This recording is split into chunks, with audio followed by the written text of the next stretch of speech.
funny when you add a little bit of money to a sport and you give some girls attention, what they can do with it. I think everyone should take a page out of our book and really put some more time and effort into women's everything. Welcome to Breaking the Glass Hockey Podcast. We're talking women's hockey from the PWHL to the NCAA. We'll be talking with players, builders, coaches, and fans who have made this great game what it is today. It's time to educate, empower, and elevate. Let's go! Welcome back. Good morning. Episode 27, Breaking the Glass Hockey Podcast. We are back. This is our first Roundup podcast in 2026. Yeah, because we did one right before. Yeah.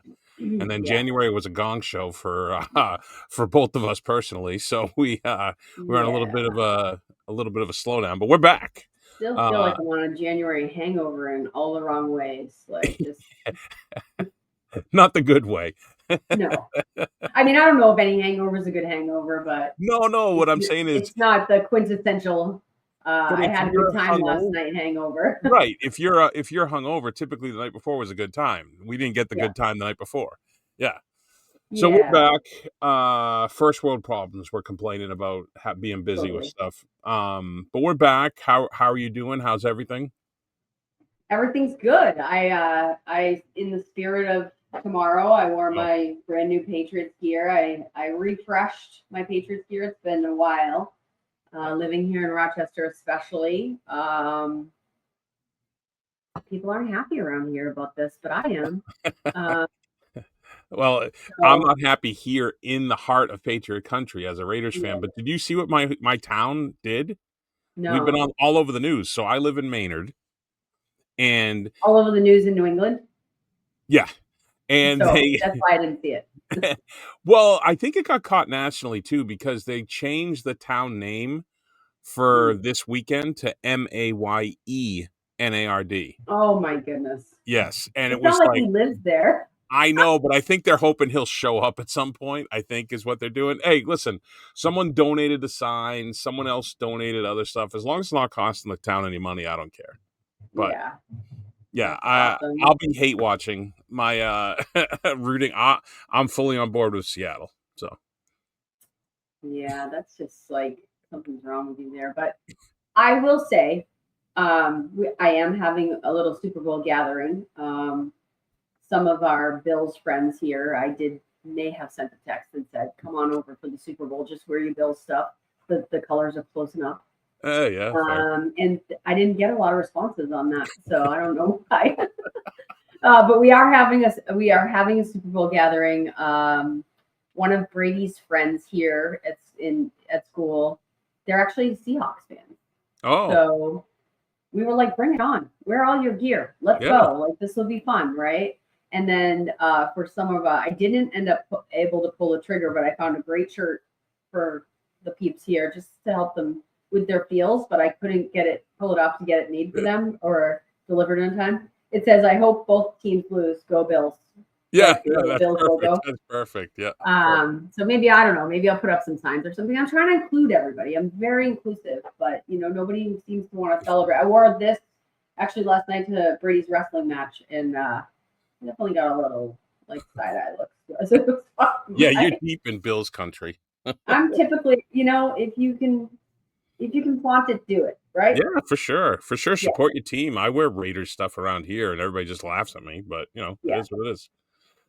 All right. Well, we're here for hockey, not for football. Let's jump in here.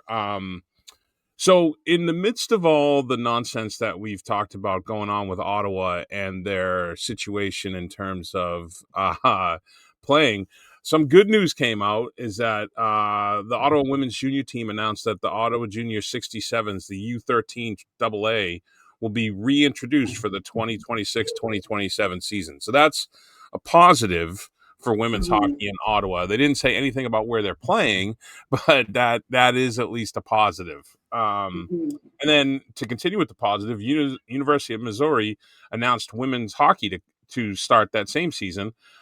This first season will feature building the infrastructure and mostly practices with a few games per the press release.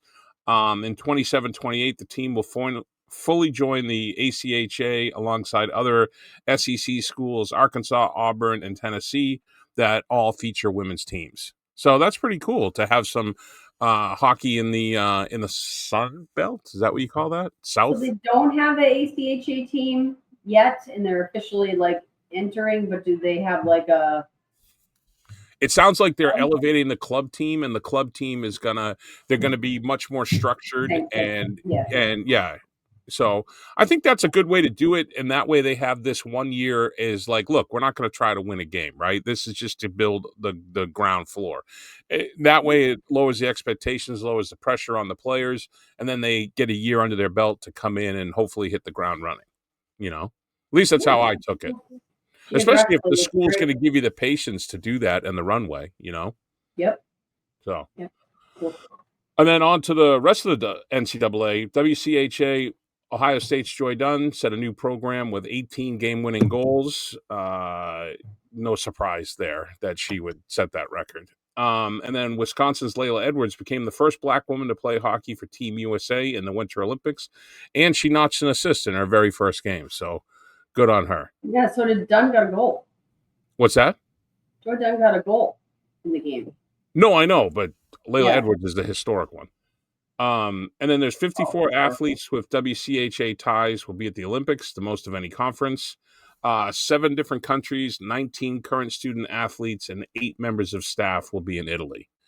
So they are well represented. It's like it's going to be like when I graduated high school and I went to UMass, and there was like 80 kids from Framingham were up there. In the AHA, Penn State has clinched the title and played Robert Morris at West Shore home field at Beaver Stadium. This was the first hockey game at the venue, and the event set a program record for women's hockey at Penn State with over 1,800 on hand in sub-freezing temperatures. That was a cold day. Seemed like I don't know if you saw any of the pictures, seems like a really cool atmosphere. Yeah, I mean, it always is. They always do a good job with those venues and those events. I mean, the chance you always run, the risk you always run in these events is what's the weather going to be like? Is it going to be playable conditions? I mean, one year we had Fenway canceled. Right. That was devastating, right? We had already played in Fenway and then we got back in, but still, our players were, it was canceled like the morning, like a couple hours. Was it too sunny? Is that why, or was it too cold? It was raining. Oh, raining. It was like rainy, so it was terrible because we were actually already at the rink waiting to get on the bus. Oh. We got the call that they were not going to play. Oh, that's nice. So. I remember when the Bruins had issues with the sun when they were playing in was that Colorado? Colorado outdoor? Yeah, I don't know. Wherever it was, the sun was an issue. Delaware freshman and future podcast guest Lexi Lanask now leads all D1 players with 120 block shots on the season in 29 games played. Just an absolute beast. No fear. Good on her. And Syracuse goalie Ava Drybeck leads all D1 netminders with 11 wins and 5 shutouts. So pretty good there. That's amazing. And then in the ECAC, stick taps for Union's Haley Kelleher, who scored her first NCAA goal against Quinnipiac, and Clarkson's Sarah Manis, I think, passed Lauren Gable's 9-game goal streak record when she notched a goal in her 10th straight game versus Princeton. It was the only goal in a 6-1 loss, so she did her job. And then we have a couple of big surprise guests from the ECAC coming up on the pod. You have to stay tuned for that. And then in the NUHA, there were 5 goalies were named on the initial watch list for the 2026 Women's Goaltender of the Year. The list will be shortened over the next few weeks, and the winner will be announced at the Frozen Four in March. To qualify, goalies have to have a GAA of 2.2 or lower and a save percentage of .923 or higher by January 13th. Excuse me. St. A's, all these names. Kayla Kozowski, Franklin Pierce, Jill Hurdle, Sacred Heart, Jillian Petruno, Post Hannah Saunders, and Assumption Jaden Weiser. Wow, that was impressive for you. Did you practice that? No, I think I got them all right, though. I think that I right. think you did too, even the first one. Yeah, I was like, whoa, he's practicing his double consonants. I would like to say I practiced this, but no.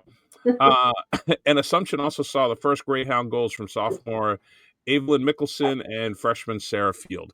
I know the goalie list. Linda and I were talking before we recorded. I know the goalie list has been shortened, but after spending an hour on the internet last night trying to find the shortened list, I was unable to do so. So we'll have that for you next episode. That's called getting ahead of a mea culpa right there. Yeah, it sure is. Hockey East, Holy Cross has broken the top 20 for the first time in program history. They were at number 13. They were joining Northeastern at 6 and UConn at 7. I think UConn may have changed their standings by now. And 8 main players notched a point versus UConn in a game last weekend when they lost 4-3, including goaltender Kia Lottinen. The last time a main goalie had a point in a game was Carly Jackson in 2017 versus Northeastern. She also registered 61 saves in the game. So have yourself a day. Again, she did her job. Yeah. You know, she's a very good goalie, actually. I watched her play. When did I watch her play? Watched her play recently. And then over in the Olympics, we're talking about the Olympics, USA versus Canada. Returning players, U.S. has 11, Canada 16. New players, 12 for U.S., 7 for Canada. NCAA, 7 U.S. players, none for Canada. And for the PWHL, 16 for the U.S., and Canada has 23. I only listed USA and Canada because that's the bigger ones, but there's, well, We'll come back with the other ones in the next pod. Yeah, sure. When I do my rundown of my research, I like the non-traditional. I don't know if traditional is the right word, but yeah, we got a lot more to. Oh, there's a lot more. A lot of there's more. I believe there's more NCAA representation across other countries as well. Oh yeah. Yeah. Most definitely. Some notable things from the preliminary rounds. Italy won over France, which was Italy's first Olympic ice hockey win in the history of their program. Canada versus Finland was postponed as cases of norovirus were identified within Team Finland. And it came out, I think, this morning. But Switzerland, also novavirus, they're shut down as well. It was either this morning or last night I saw that. So after their game yesterday? After their game, yeah. Oh, yeah, they must be testing after they leave the rink or maybe when they come back the next day or practice. Yeah. I don't know the protocols. 5 of the 10 teams have PWHL players as captains and another 12 players as alternates. Friend of the show, Alina Mueller, tied Stephanie Marty for most goals in Switzerland's ice hockey program and added to her Olympic scoring Swiss title with a goal, an assist, and another goal in the shootout. But the shootout goal doesn't count, right, to your totals? I don't know if it counts on your... Why wouldn't it, though? I don't know. I don't know if it counts, like, in gameplay. If it counts, like if David Pasternak has 5 shootout goals, I don't know if that counts to his total. Well, same with the PWHL.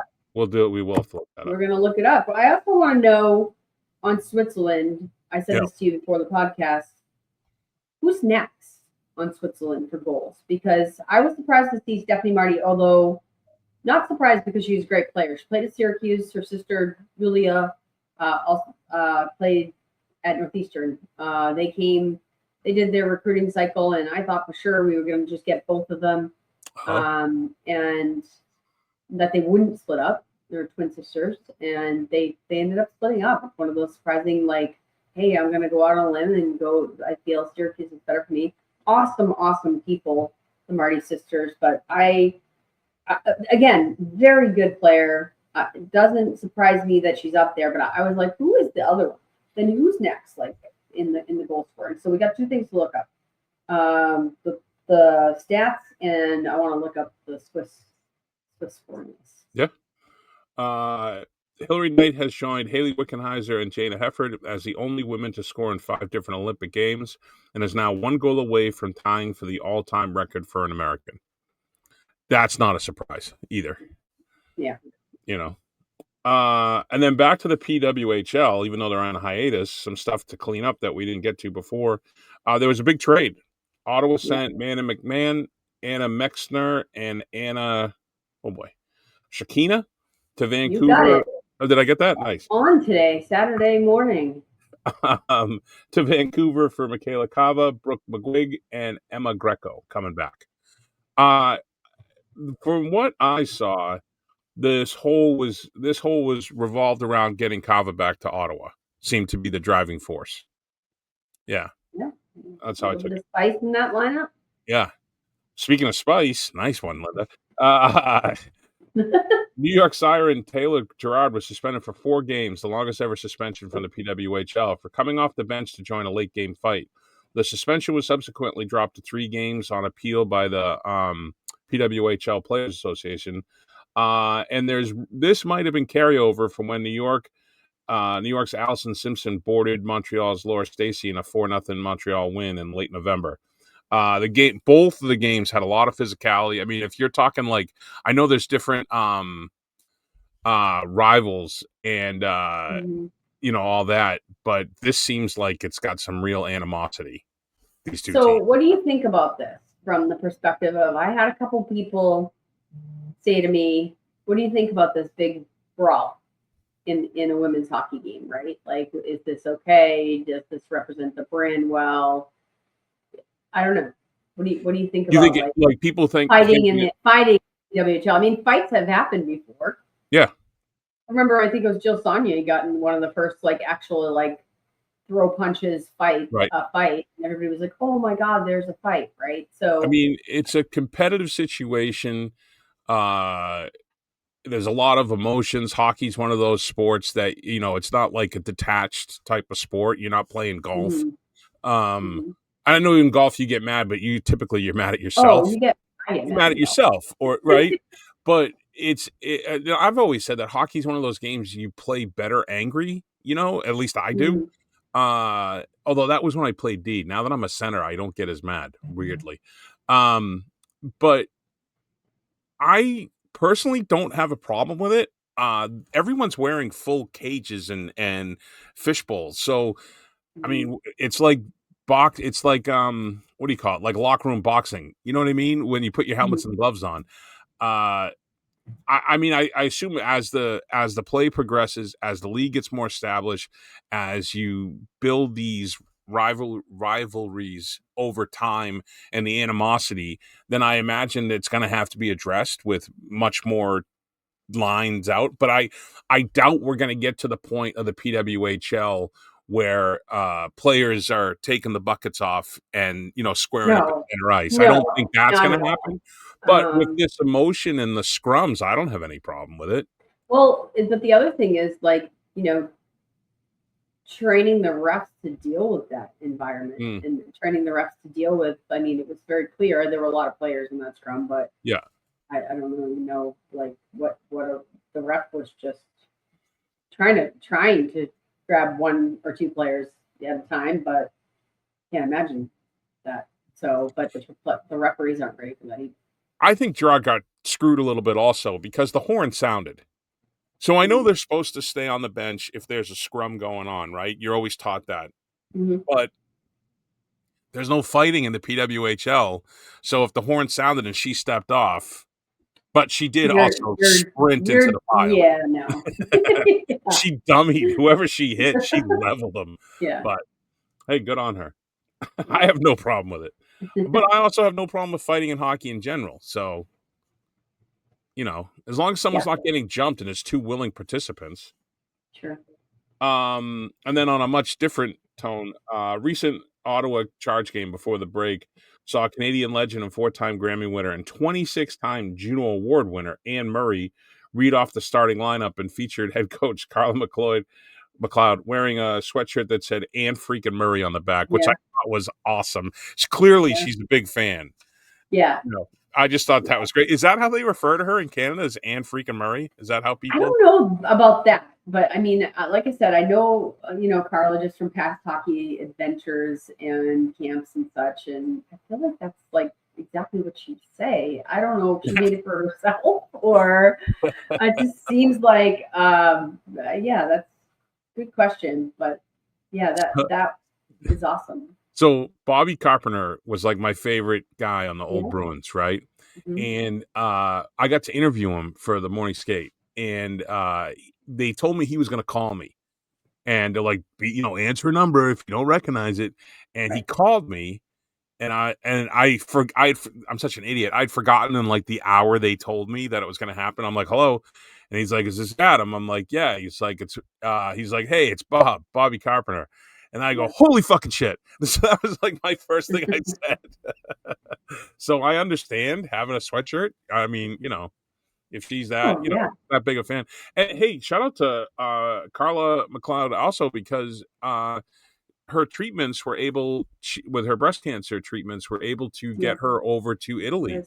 Yeah, that's awesome. Good for her. Yeah, that's got to be inspiring and fire the team up. Inspiring, and just, coaches work just as hard as the players to get there, right? So that it's not a disruption to that program. She's been with that program a while, and able to continue to carry out her dreams as a coach and her work. Right. So yeah, I was happy to see that. Yeah, it was really cool. And then in Halifax showed up by selling out both of the Takeover Tour games with a combined attendance breaking 21,000 people on hand. Both games ended in a 2-1 shootout. And speaking of crowds, Capital One Arena, broke 17,000, and also, which is the highest attendance for an in-arena game in U.S. women's hockey history. And that's where the fight was, right? I think that was in D.C. They got to see a bench clear to end the game too. Yeah. So, first Halifax, what a great job. I have a small area. And they were going, Halifax is awesome. Yeah. Just a cool little area. They've had a bunch of Canadian U18s there, so I've been there a bunch of times, and I have friends there. So they were sending me pictures from the first game, being like, "We're here. Guess where we are? We're so excited." That's awesome. And then when the second game came around, I got the same pictures. They went back and they bought tickets again. Yeah. The second. So they definitely showed up. I think it would be awesome for them to have a team. It's just very condensed and quaint there, if I were to call it that, but really cool city. Like a small town feel in a city. Yeah. But yeah, and then DC with the Capital One, with that crowd, that was right before the Beanpot. Yeah. So we were like, oh shit, because we wanted to go for that Denver or the 16,000 record in Seattle. Yeah. And then we saw that, and we were like, touting that 17.8 sells out the Garden, and looking at that number, and obviously 17 is still more than 17.2, but we were like, oh man, the bar just went up, which is awesome. That's good though, right? Yeah. Speaking of which, that was the homecoming for Haley Skmora in a way. There was so much attention around her and her family. Her parents met there. And it was so nice to see all that sort of fanfare and attention around, her dad played for the Capitals, and her mom and her dad met there.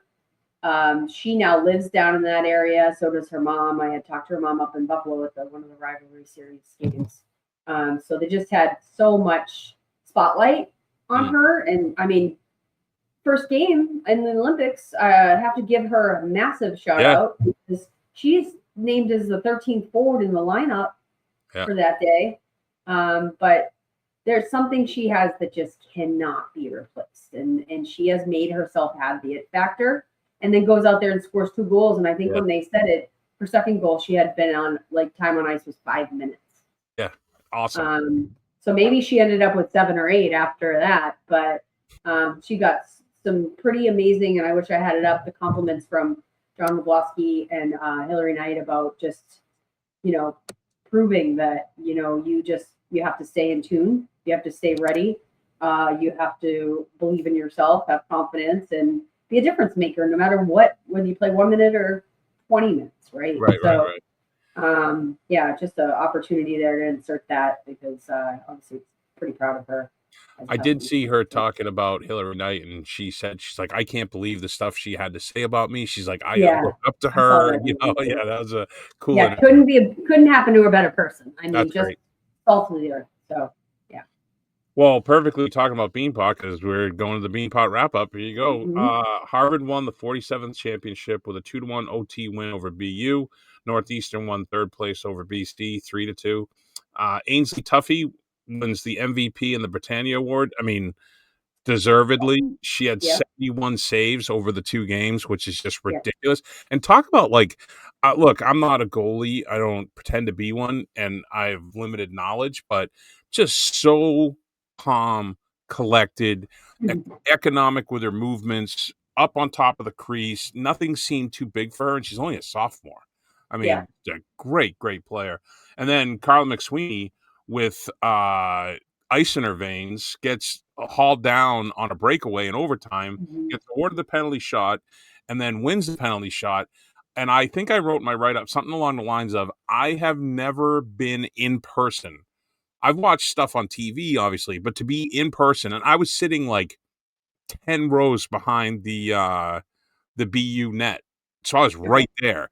And just to be in that like pressure moment, I was like, oh my gosh, this was, and she Yeah. and shout out to her. She did it again last night. She beat Harvard and Quinnipiac went to a shootout. She scored the only goal in the shootout last night too, McSweeney.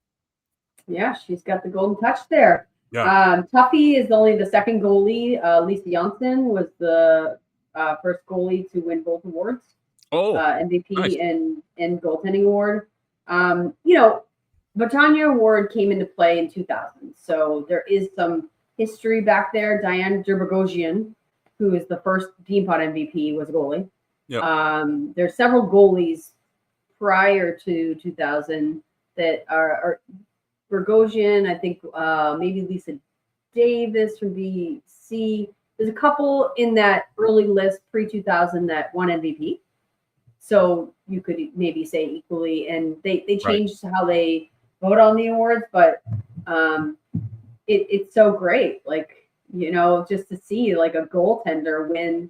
And you have to have a pretty big performance to win MVP and the goaltending award, you know, because goaltending is mainly statistical, and you know 90% statistical.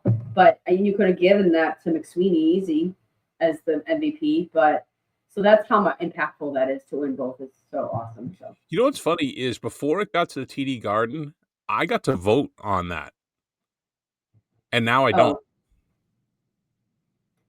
Yeah. As a media member. Oh, on both MVP and Britannia.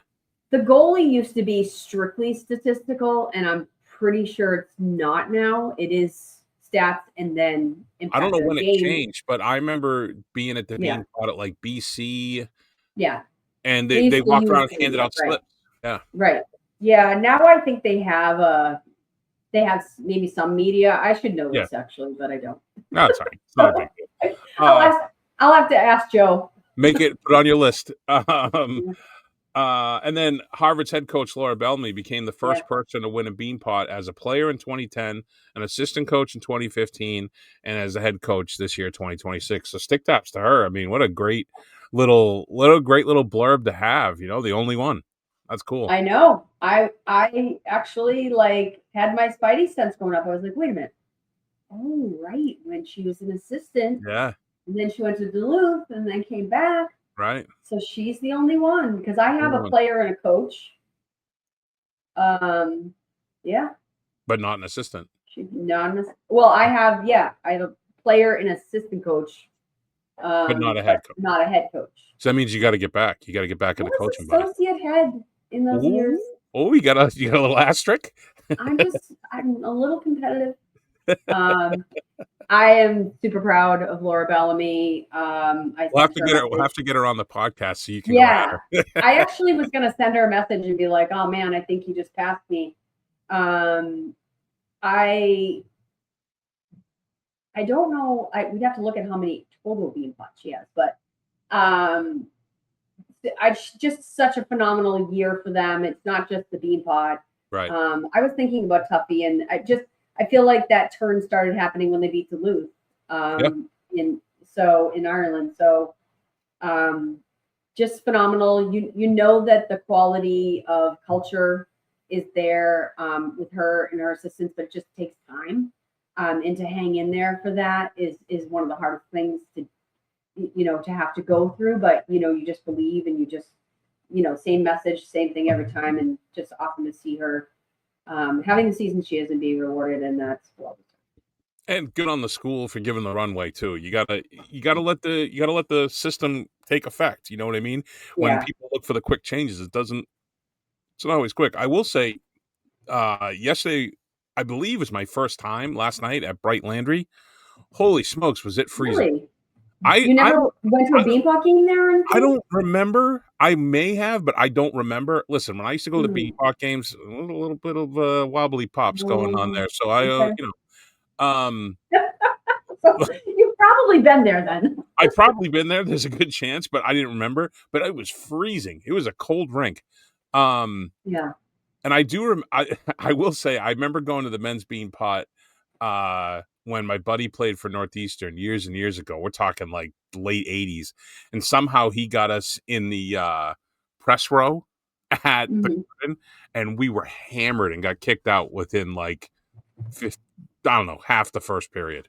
They were not ready for us to be there. Those were the days, I guess. Those were the days. And then just some random stuff that we've had on the Yeah. sheet that we have a little bit of time we can talk about. In 2025, the WNBA viewership was 960,000 versus the NHL over that same time was 440,000. And the WNBA average base salary is 102,000 versus the NHL base salary of 3.8 million. I know I just threw a lot of numbers out, but what I'm saying is you get way more bang for your buck if you're an advertiser with the WNBA, right? I Yeah. mean, Yeah. so we'll Well, see. this is prevalent across the women's sports Yeah. landscape right now, Oh, right? for sure. You know, companies, advertisers, investors who are putting their time and funds into women's sports are definitely getting a higher return on investment. But the more important thing is that the inequity around the salary of the players, and you're seeing this with WNBA, you know, fighting for higher salaries and for revenue sharing and things like that, because $102,000 average base salary, like where can you live for that nowadays? I'm Yeah. sorry. Not in a major city that's having a WNBA team. So, but you know, we know this. I don't know. We got to have Digit on and just talk it Well, out. sometimes it's cool just to not cool. It's I think illuminating to look at the numbers like that when you see the ratings and the salaries. I think it puts it into like a pretty easily digestible formula to look at and to see the inequities that you're talking about. You Yeah, know, and for any advertisers that are listening, if you want to support women's sports, you should probably reach out to us to become a sponsor. Uh, that's right. Speaking of women's sports, the Women's Professional Baseball League is set to hold its inaugural season in Springfield, Illinois. The league announced back on November. That's how long this has been on the sheet. The 4 teams will play at 5,200 seat Robin Roberts Stadium in the state's capital. The 4 teams will represent Los Angeles, San Francisco, Boston, and New York. Smart media cities right there. The rosters will be built with a player draft, and the site for the inaugural season has historic ties. It is the site of the first game in which women were paid to play baseball in 1875, and it was also home to a team in the All-American Girls Professional Baseball League, the Springfield Sallies, who played in 1948. I'm sorry, I'm glad but they're not naming teams like that anymore. but First of all, if you said to me, I have a hoodie that says Springfield Sallies, I would wear that. That's awesome. What a great I name. was just gonna say to you, do you think we can get Springfield Sallies? Like, if it's not out there, it's probably gonna be resurrected because of this. Yeah. Like, Oh, I'm wouldn't sure. you doubt that they're gonna sell Springfield Sallies gear? I think that's these games? that's hilarious. I think that's I great. think it would be super cool to go down there and see some games. Like if you just took a Saturday, Sunday, or whatever they're gonna do. Like, I think this is a really neat concept. Yeah, I think it would be awesome to go down and just take it all in. I mean, I've got a little 9-year-old boy who sees more women's sports than men's sports, and he's a baseball player, and he'd probably be super into it. But I feel like as a consumer, as a women's sports supporter, and as a consumer, when I see things come out, I want to get it all, right? Like I want to get the gear because I want to support the league. So I ordered a Boston shirt and a New York shirt, one for me, one for Already? Right? Oh yeah, I ordered it. This was, I want to say it was like in the fall, and they were so cool. It said like Boston, and had the sticks and the sticks. Oh my The God. bats. The bats, yeah, my brain. So I ordered these cool shirts, and I'm looking at the size guide, and they say they're unisex, and some of it said it was women's. So you actually have this in the Do Better. Did you know that, or did you mean to have it in the Do Better? Or Oh just no, under? I think I We just didn't wrote have random. it Do Better. It's under random. Yeah. See how? Yeah, it's been a while on our podcast with our sheet. Anyway, my point is that I ordered these shirts, and they're like, oh, they're women's. So I was like, oh, we'll get larges. Just make sure it's the right fit. Whatever, shrink it. Yeah. They were They were a box. They were a massive. They were like as big as this thing behind me. I held it up, and it was large, and it was like this. So it was square of unisex fabric. Then. Well, I don't know, but I just made a Do Better. Yeah. No, that's fine. Hey, let me ask you. Go ahead. I wrote them, and they sent me a label to return it, but I was just so bummed out because the process, right? Like when you get something and you're excited, and now I gotta go to UPS, bring this back. How I get my new one is I get a refund, but I order my new one. Now I don't know what size I want.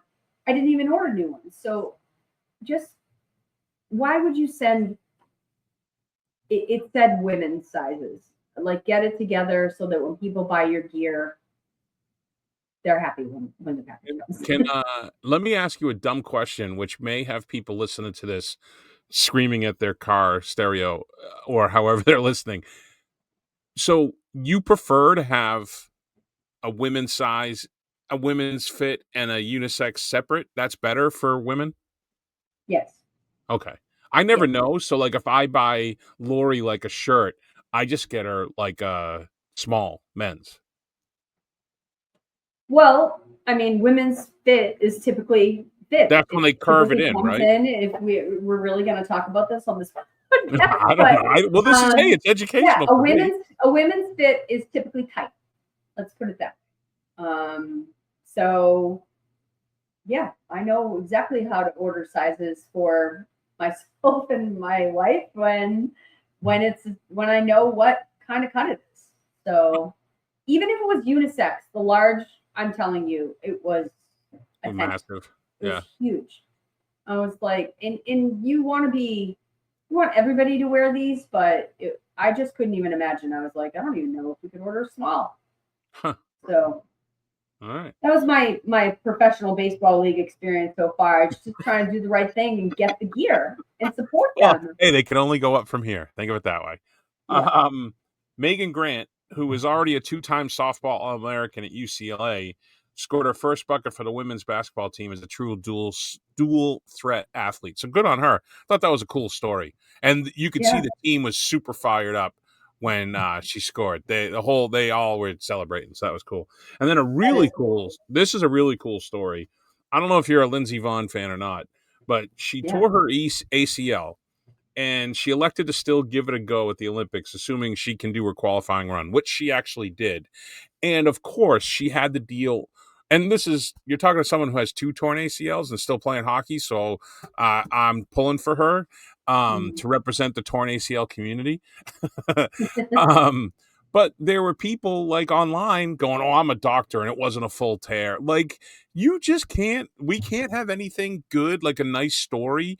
And I know a lot of it is the misogyny that is dealt with in the world, but it's just like, shut the fuck up if you don't have something to say in support but yeah, good on her. I hope she wins because I think it'd be a great story. Yeah. I mean, I think they're still in their training runs now, I think. So I got to get it together with the Olympics because we woke up this morning and my kids are loving. They watched the opening ceremonies last night. That's all you can ask for with kids is that they're into it because it can be a little slow for them. But we woke up this morning. I'm loving every day waking up. In my sleeping problems I was telling you about, I've been watching things at 4:30. Yeah.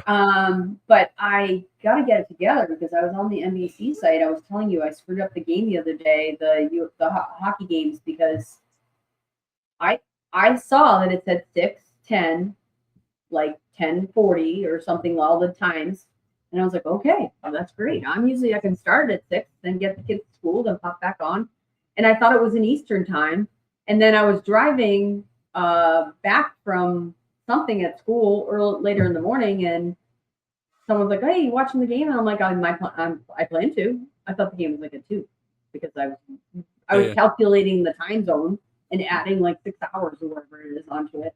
I don't know. The NBC, you go on their site, or Peacock, and you go on their site, and it just gives you the time, and it doesn't say it's local time or whatever it is. So I'd assume that they're. Oh, I don't know, because you would think it would make sense for them to put Eastern time, but it would say ET right next to it. And that's probably my problem. But I mean, it is a me problem. But I missed the whole first morning of hockey. I mean, not that you can't rewatch it, right? But it really becomes like, how do I go back and rewatch it, or the replays? And we couldn't find some replays this morning that we were looking for. I will say I was very happy to see this morning. So it was possibly going to snow here, and I was going to have to go plow. But as much as I like making money, I was like, I'm tired. I really don't want to go plow. And it turned into like rainy mix, and like the town didn't even salt or anything. It's like an inch. So I'm like, Lori's like, what do you want to do Saturday morning? I'm like, Gwen's playing net for the USA at 10:40. We could do that. She's like, oh, so the whole day's hockey. I'm like, we could go do something later. Yeah, I'll be listening to that in my AirPod at Brady's basketball game. Oh, nice. You'll be jumping up cheering, and Brady's gonna be like, why did I do it? Yeah, it's so exciting. I call, there's three things that I call the most wonderful time of the year, and it's not Christmas. I love Christmas for the spirit and the decorations and everything, but other than that, with young kids, it's a little cuckoo. Most wonderful time of the year for me. Good. Beanpot. Yep. Olympics obviously comes around. Right. Less than. Do you watch the summer? Are you into the summer as well, or just the winter? Yeah. Oh yeah. Okay. And then Little League World Series. Oh really?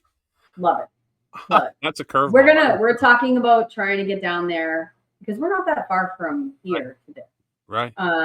So we were talking about it last year when we were watching. I'm really trying hard to really get my son to understand, if you can see it, you can be it type of thing. And that's a good thing for him as a 9-year-old baseball player. So I will say, speaking of big events, I was looking at timelines for the Frozen 4 this year. I was like, oh, could I sneak away for this weekend? I know it's at Penn State again, right? Yeah. So that's a drive for me. My thought was, I'm like, if I fly into Buffalo, I can hook up with Linda. Mm-hmm. You can fly into Syracuse. It's even easier and cheaper. You literally don't even. The light goes on for the 10,000 feet, and then they're like, boom, we're starting. Oh, really? I mean, it goes like to 20,000 feet, but it is literally take off to touchdown, 45 minutes. Ooh, we'll have to look into this. And then the drive to Penn State is from Syracuse is like 3.5, 4 hours. Can do that. Well, we'll have to look into that. So stay tuned for that. Also, stay tuned because we have some pretty big interviews lined up. So they're going to be pretty cool. You'll see those coming over the next few weeks. And Linda and I will be back with our normal nonsense a little bit more regularly now that we're through the hump of the holidays and the Beanpot. I feel like that's one huge wave we have to ride. The Beanpot, I mean, I say this every year, but the Beanpot, it just exhausted me this year. We also had that huge snowstorm in the middle of January or whenever that was. I had one stretch. I was in the truck for 16 hours straight. So I get it. I mean, the Beanpot, I did the same thing I did every year. I said, I didn't fill my lounge. I didn't sell it out, so to speak, to max. I was it was too busy last year. I'm going to talk to people. I'm going to hang out. I'm going to absorb it. I'm going to take it in. I don't remember half my conversations, and I saw you for 5 minutes. That was it, and just because I happened to be randomly. I actually felt so bad in that moment because we were talking to Sadie. Oh, Sadie Lundquist, one of our former guests on the podcast, and it was so awesome to see her. She had texted me, "Hey, I'm coming in," but it was for me, it's just like Yeah, it's too ADD. much. Like there was a million people in that area, and then the Hall of Famers were meeting there, and I had shirts for them, and it's just I don't know how to manage that. I need a like a TED Talk on. I need someone to give me a TED Talk or find a TED Talk on how to manage. I saw Mary for like 5 minutes. The only reason I saw Mary was because the young woman who was helping Mary in the concourse happened to go through security right ahead of me to get in. Yeah. She said something about Women X. I go, oh, I hear Mary's a really tough boss. And she looked at me like, I'm like, I'm just kidding. I'm friends with her. But yeah, I want to give a quick shout out too to my buddy Bernie.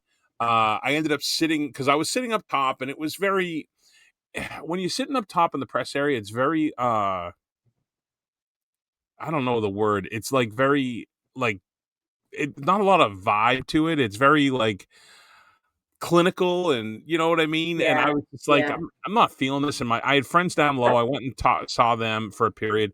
Then my buddy Bernie, who I play summer league with, him and his daughter Allie, who was also there, she plays summer league with us also. I went and sat with them, and Allie is an incoming freshman to Northeastern next year, and she's going to try out for club, or maybe take the Bridget Aubie route. Who knows? But it was it was cool to watch the games with her, because she's, whoa, was that you or me? That was a child. Oh, I didn't know if it was your house or my house. Mm-hmm. But anyways, yeah, it was really cool. So I want to give them a little shout out. Coming off the bus out there. Oh, yeah. But it was cool. It was fun. All right. Well, that's it for us this week. Thank you very much for tuning in. Please like, subscribe, follow, all that jazz. And we'll see you soon. All right.